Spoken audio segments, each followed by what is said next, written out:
আসসালামু আলাইকুম। আমি আমেনা ঢাকা থেকে বলছি।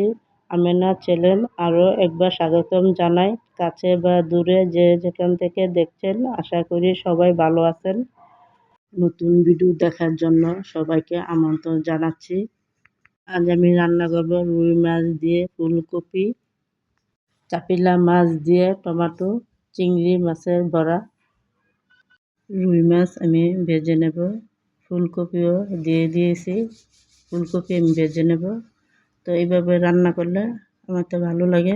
প্রেশার কুকারে রান্না করে কিভাবে সিলিন্ডার গ্যাস বেশি দিন ব্যবহার করা যাবে। প্রেশার কুকারে রান্না অনেক স্বাদ হয়, রান্নাও তাড়াতাড়ি হয়ে যায়, সময়ও বাঁচে, গ্যাস কম খরচ হয়। আপনারা প্রেশার কুকারে রান্না করে দেখতে পারেন। এই তো আমি ফুলকপি দিয়ে দিছি। এখন আমি ভালো করে কষিয়ে নেব। আমি সব কিছুই প্রেশার কুকারে রান্না করি এভাবে। একমাত্র বেগুন তরকারি ছাড়া আমি সব কিছুই রান্না করি। তো প্রেশার কুকারে রান্না আমার কাছে ভালোই লাগে।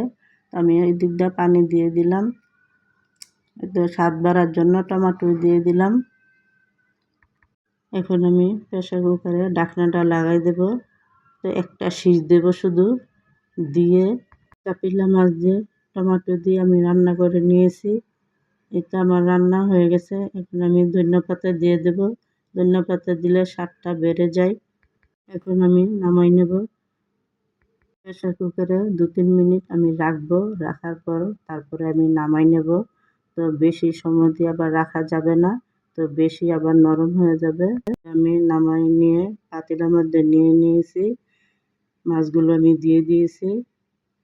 এতে আমি কাঁচামরিচ দিয়ে দিলাম, দিয়ে দেব স্বাদ বাড়ার জন্য ধনিয়াপাতা। এখন আমি চিংড়ি মাছের বড়া বানাবো। এই তো আমার বড়া হয়ে গেছে, নামাই নেব। এখন বাজে সন্ধ্যা 6টা। এতে এখন আমরা পেয়ারা কেটে নেব, সবাই একসাথে মিলে খাবো। আমি অনেক অসুস্থ ছিলাম, তার জন্য পেয়ারা আনারস নিয়ে আসছে।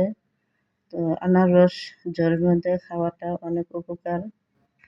বড় ছেলে বলতেছে, আব্বু ধনিয়াপাতা দিয়ে কাঁচামরিচ দিয়ে পেয়ারা মাখাও, খাইতে অনেক ভালো লাগবে।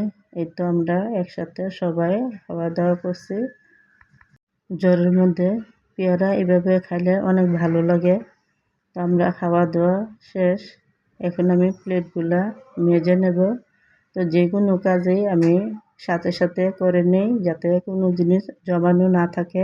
জমানো থাকলে পরে দেখা যায় কি শরীর অনেক আলসামি লেগে গেছে, তো আর মাঝামাঝি করতে ভালো লাগে না। তো আমি সবসময় এইভাবে মেজে নেই। আমার ভিডিওটি যদি ভালো লাগে একটা লাইক দিয়ে দিবেন।